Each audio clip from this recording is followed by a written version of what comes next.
खुलुमबाय बड'लेण्ड इंखं टेलिभिजन स्टुडिय'आव आं ललिता गयारि दिनै मोनाबिलिनि गाहाय रादाबफ्राव दं।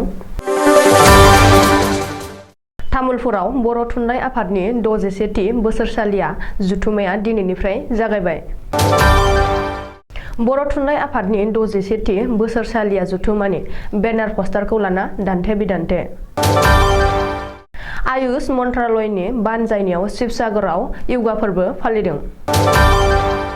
अखिल गगैया हिमन्त बिश्व शर्माखौ लोगो हमना साबायखर होदों। सालबारियाव बिजेपिआ जयनिं हाबाफारि लादों। दानिया फैदो आबुं रादाबाव।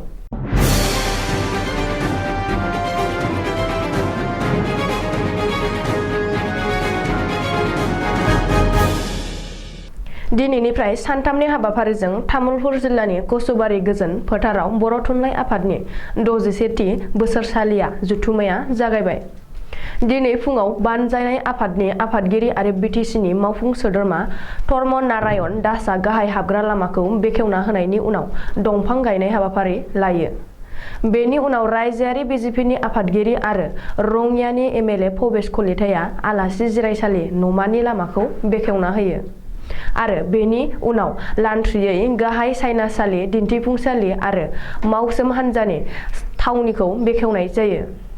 मख'नो गोनांदि तामुलपुराव दिनैनिफ्राय खुंनाय 61थि बर' थुनलाइ आफादनि बोसोरसालिया जथुमनि जोबथि सानखालि एबा 4 मेनि गेवलां मेलाव गाहाय आलासि महरै बाहागो लागोन हादरगिरि गिबिसिन नोगोरारि हादरगिरि रामनाथ क'विन्दआ।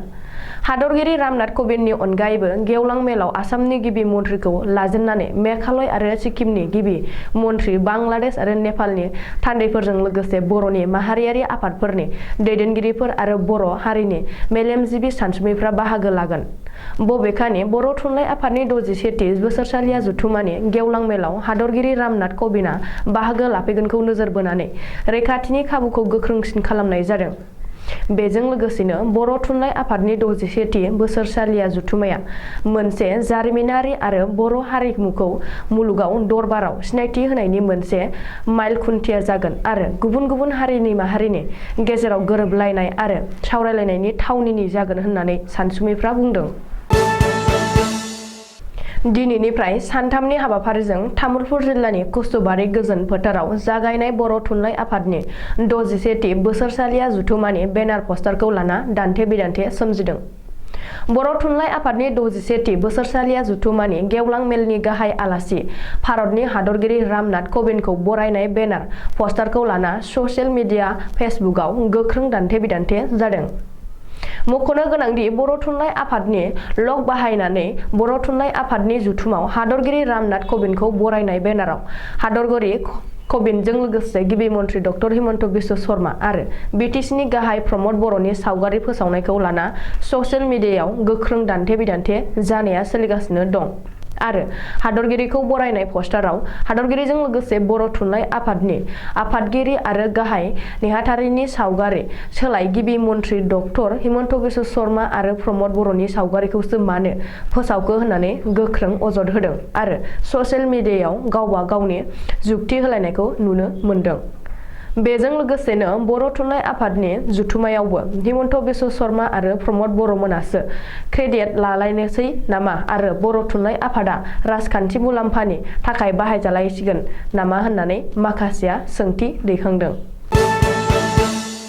दिनै 2 मे शिबसागराव मिरुआरियै योगा फोरबो फालिदों। मख'नो गोनांदि 21 जुन अक्ट'आव बुहुमनां योगा सान।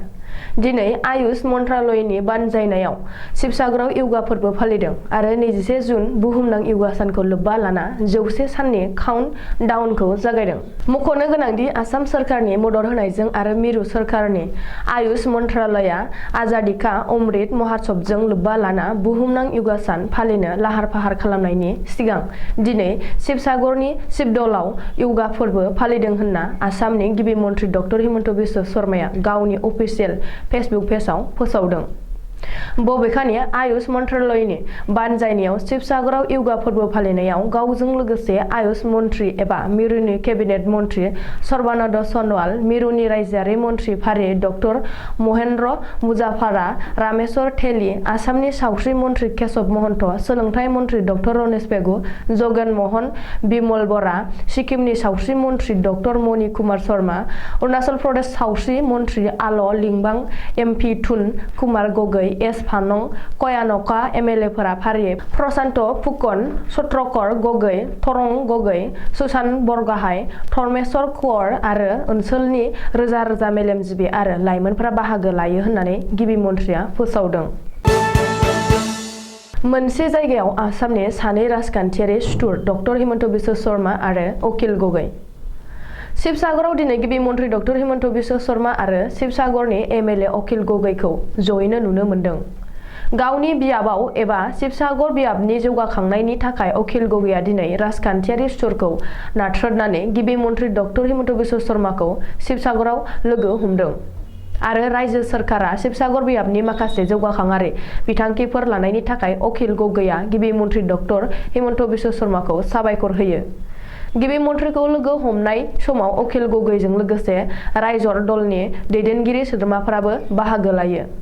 मख'नो गोनांदि गिबि मन्त्रि डक्टर हिमन्त बिश्व शर्माया दिनै शिबसागरनि रंखराव दावबायना खौरां लाहैनाय आरो नायबिजिरहैनाय समाव खौरांगिरिजों मोगा-मोगि लालायनाय बुब्लियाव गिबि मन्थ्रिनि साखाथियाव अखिल गगैखौ नुनो मोननाय जादों।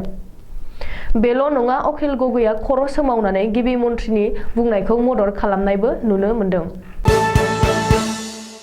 बाक्सा जिल्लानि सालबारियाव बिजेपिआ जयनिं हाबाफारि बानजायदों।